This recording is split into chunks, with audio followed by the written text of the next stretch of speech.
Juan comes up to the Mexican border on his bicycle. He's got 2 large bags over his shoulders. The guard stops him and says, "What's in the bags?" "Sand," answered Juan. The guard says, "We'll just see about that, get off the bike." The guard takes the bags and rips them apart. He empties them out and finds nothing in them but sand.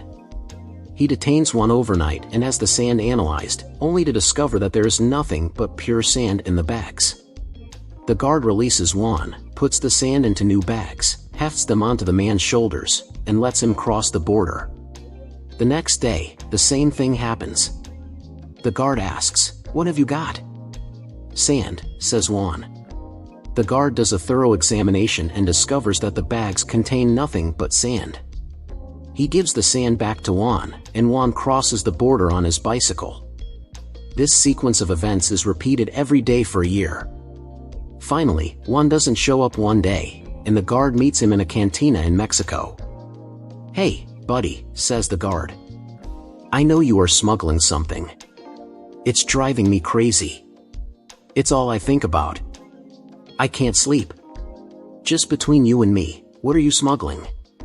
Juan sips his beer and says, "Bicycles." Little Johnny's chemistry teacher wanted to teach his class a lesson about the evils of liquor, so he set up an experiment that involved a glass of water, a glass of whiskey, and 2 worms.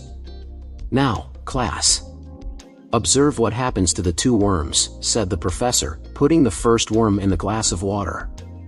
The worm in the water moved about, twisting and seemingly unharmed.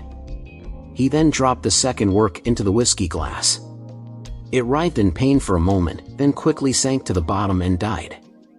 "Now, kids, what lesson can we derive from this experiment?" he asked.